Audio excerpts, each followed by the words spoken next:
पहले ही Indian army ने official तौर पर इस बात की जानकारी दी है कि जो दहशतगर्द थे, जो टेररिस्ट थे, पीओके के अंदर एक साथ 9 ठिकानों पर हमारी फोर्सेस ने इन आतंकियों, जो आतंकी कैंप थे, उन पर पूरी तरीके से टारगेट किया है। एक साथ 9 ठिकानों पर जो आतंकियों के ठिकाने थे, उन पर ये पूरी तरीके से टारगेट किया गया है। ऑपरेशन सिंदूर हमारी फोर्सेस ने चलाया और इसमें कई आतंकी जो है वो ढेर हुए हैं। एक डिटेल जो प्रेस रिलीज है, जो जानकारी है, वो बहुत जल्द शेयर की जाएगी। लेकिन पहलगांव हमले की जो साजिश करता है, जो आतंकी थे और जिन्होंने साजिश रची थी, पीओके के उन कैंप के अंदर बैठ के पूरी तरीके से हमारी जो सेना है, जो हमारी एयरफोर्स है, वो लगातार इन पर नजर रख रही थी। और ये ऑपरेशन किया गया, ऑपरेशन सिंदूर बहुत साइलेंट तरीके से किया गया। पूरी तरीके से इनकी रेकी की गई, पता लगाया गया कि कहां पर ये आतंकी छिपे हुए हैं, इनके लॉन्च पैड कहां हैं। क्योंकि जैसे ही पहलगांव का हमला हुआ था, उसके बाद जो पाकिस्तान है, उन्होंने पीओके से अपने आतंकियों को वापस कहीं बुला लिया था। उसके बाद पूरी तरीके से निगरानी रखी गई और अब एक साथ इन 9 ठिकानों पर हमारी फोर्सेस ने टारगेट किया है। और एक बहुत बड़ा बदला जो है, जो 26 पर्यटक मारे गए थे पहलगांव में, जिस तरीके से साजिश करके उनके ऊपर धर्म पूछ के, नाम पूछ के ये आतंकवादी हमला हुआ था पहलगांव के अंदर, उसका बदला हमारी फोर्सेस ने लिया है, जिसका देश इंतजार कर रहा था। 9 ठिकानों पर हमारी फोर्सेस ने इन आतंकियों के ठिकानों पर, इनके लॉन्च पैड पर यह बड़ा टारगेट किया गया है। और इसमें कितने आतंकी मारे गए हैं, इस बात की जानकारी बहुत जल्द इंडियन आर्मी आधिकारिक तौर पर शेयर करेगी। लेकिन बहुत बड़ी खबर है कि उन 26 लोगों का बदला, जो बेकसूर थे, जो अपने परिवार के साथ थे, उनको सिर्फ इसलिए मार दिया गया क्योंकि वो हिंदू थे। उनका धर्म पूछा गया, उनका नाम पूछा गया और बेरहमी से उन्हें मार दिया गया। इसकी साजिश रची पाकिस्तान ने, और पाकिस्तान के जो आतंकी थे, जो दहशतगर्द थे, साजिश रची गई, एंट्री करवाई गई, पूरी रेकी की गई और उसके बाद जिस तरीके से ये आतंकवादी हमला किया गया, उसका बदला हमारी फोर्सेस ने लिया है। 9 ठिकानों पर एक साथ हमला करके कई आतंकी इसके अंदर मारे गए हैं, जिनकी जारी जानकारी जो है बहुत जल्द शेयर की जाएगी। प्रिया, बिल्कुल, आप बने रहिएगा। जल्दी से मनीष का रुख कर लेती हूँ। मनीष, चाहे वो हाफिज सईद हो, हासिम मूसा हो, मसूद अजहर हो, तमाम आतंकी अब भारत के टारगेट में हैं और इन्हीं को नेस्तनाबूद करना है, इन्हीं को मिट्टी में मिलाना है। प्रधानमंत्री नरेंद्र मोदी ने कहा था कि जो आतंक फैलाते हैं, जो आतंक के पनाहगार हैं, उन्हें मिट्टी में मिला दिया जाएगा। जरा इन तस्वीरों को गौर से देख लीजिए।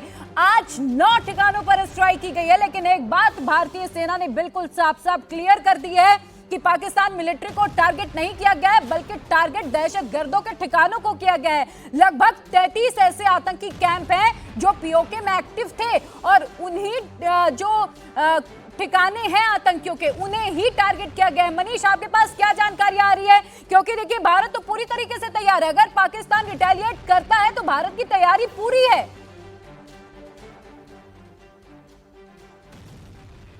प्रिया, इस समय भारतीय सेना, वायुसेना और नौसेना, हम आपको बता दें कि भारतीय वायुसेना का कॉम्बैट एयर पेट्रोल यानी फाइटर एयरक्राफ्ट जम्मू कश्मीर के चारों तरफ ही नहीं, बल्कि राजस्थान के उन एरियाज में जहां पर इंडिया टीवी ने सबसे पहले बताया था कि एक्सरसाइज हो रही है भारतीय वायुसेना की, उस जगह पर भी डोमिनेट कर रहा है। भारतीय वायुसेना के Su-30 रफाल फाइटर एयरक्राफ्ट, तमाम एयरक्राफ्ट एक साथ दिखाई दे रहे हैं। वहीं दूसरी तरफ इस समय लाइन ऑफ कंट्रोल पर भारतीय सेना अदम्य साहस और शौर्य के साथ जहां लाइन ऑफ कंट्रोल पर है, तो वहीं दूसरी तरफ से डेप्थ एरिया से लगातार उन 9 टारगेट्स को, ठिकानों को टारगेट किया गया है जो कि प्योरली आतंकी अड्डे हैं, जिनका कोऑर्डिनेट भारतीय सेना के पास था, वायुसेना के पास था, नौसेना के पास था। और अब से कुछ देर बाद director general military operations, air operations और भारत सरकार के द्वारा औपचारिक तौर पर इसकी प्रेस कॉन्फ्रेंस करके बताई जाएगी।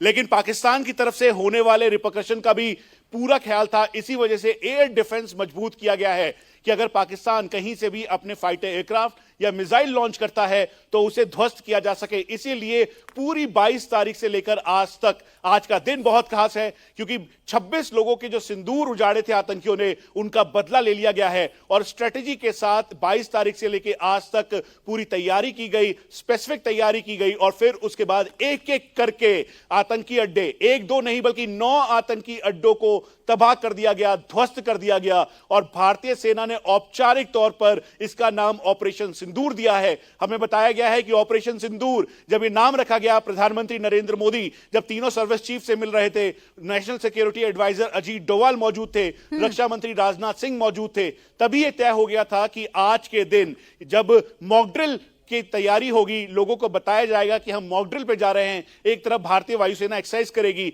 तो हमें जो जानकारी मिल रही है, कोटली, मुजफ्फराबाद, उसके अलावा जो और एक एरिया है बहावलपुर का, वहां पे भी टारगेट है, लेकिन कोटली मुजफ्फराबाद की 100% कंफर्मेशन इस समय भारतीय सेना के टॉप सोर्सेस के द्वारा हमें दे दी गई है, औपचारिक तौर पर बता दिया गया है। और ये हम आपको बता दें, ये वो आतंकी अड्डे हैं जिन्हें अल्फा 3 कंट्रोल रूम कहा जाता है। अल्फा 3 कंट्रोल रूम, जहां पर आतंकियों का ये अड्डे हैं, जहां पर आतंकी यहां पर ट्रेनिंग दे रहे थे और यहीं से जो पहलगांव अटैक के जो आतंकी थे जिन्होंने पहलगांव अटैक को किया, वो यहां पर आए और फिर घुसपैठ की उन्होंने। इसीलिए उसी एरिया को पूरा मिट्टी में मिला दिया गया, ध्वस्त किया गया, जो इस पहलगांव अटैक के लिए रिस्पॉन्सिबल है। हम आपको एक और बड़ी खबर दे दें कि एक तरफ जहां ये पूरा ऑपरेशन लाइन ऑफ कंट्रोल पर चल रहा है, तो वहीं दूसरी तरफ हिंटरलैंड के अंदर, मतलब अंदर जो पहाड़ों में ऑपरेशन तेजी से किया जा रहा है ताकि आतंकियों का सफाया किया जा सके। जिस लास्ट लेग की बात कर रहे थे, तो आप समझ लीजिए कि इस समय मनीष, जरा हमारे दर्शकों के लिए आप ये साफ कर दीजिए कि इस वक्त पाकिस्तान के जो दहशतगर्द हैं, जो आतंकी ठिकाने हैं, वो चौतरफा इंडियन आर्मी ने घेर लिए हैं, चारों तरफ से वो घिरे हुए हैं। एक बार जरा थोड़े सरल शब्दों में समझाइए। देखिए, आप ये समझ लीजिए कि ऑपरेशन सिंदूर ये अभी तक का सबसे बड़ा ऑपरेशन है।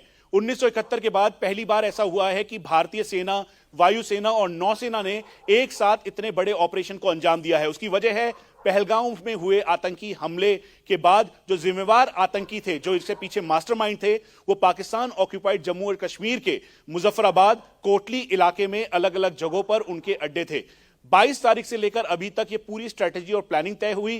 प्रधानमंत्री नरेंद्र मोदी के प्रेजेंस में इसका नाम ऑपरेशन सिंदूर दिया गया और फिर उसके बाद जब ये हाई लेवल मीटिंग हुई थी, जिसमें प्रधानमंत्री नरेंद्र मोदी, साथ में रक्षा मंत्री Rajnath Singh, Ajit Doval national security adviser, army chief general Upendra Dwivedi, साथ में air force chief air chief marshal AP Singh और navy chief admiral DK Tripathi थे। उसी समय यह तय हुआ कि इसका नाम ऑपरेशन सिंदूर होगा। और फिर 15 कोर के कमांडर लेफ्टिनेंट जनरल प्रशांत श्रीवास्तव, साथ में जो 16 कोर यानी 15 कोर जो कि पूरा कश्मीर का इलाका देखती है, उसके कोर के कमांडर लेफ्टिनेंट जनरल प्रशांत श्रीवास्तव, उसके अलावा 16 कोर जो कि पूरा जम्मू रीजन देखती है, यानी भारतीय सेना का जम्मू रीजन पूरा उसके कंट्रोल में है, उनके लेफ्टिनेंट जनरल पीके मिश्रा, ये दोनों, और साथ में आर्मी कमांडर प्रतीक शर्मा, लेफ्टिनेंट जनरल प्रतीक शर्मा, इनकी प्रेजेंस में ये पूरा प्लान चोकआउट हुआ और ये तय किया गया कि पाकिस्तान ऑक्यूपाइड जम्मू कश्मीर में, एक बार हम फिर से बता दें, पाकिस्तान ऑक्यूपाइड जम्मू कश्मीर में मिलिट्री टारगेट नहीं बल्कि आतंकी जो अड्डे हैं, जहां से आतंकवादियों की जो पनाहगाह है, उन सभी एरियाज को टारगेट किया जाएगा। तो ये टारगेट था कोटली, यानी 16 कोर का इलाका जो कि नौशेरा, उसके अलावा कृष्णा घाटी, मेंढर का इलाका पड़ता है, उसके ठीक सामने का जो कोटली का इलाका है, उस जगह पर आतंकी अड्डों को तबाह किया गया, मिट्टी में मिला दिया गया, मिसाइल्स का इस्तेमाल किया गया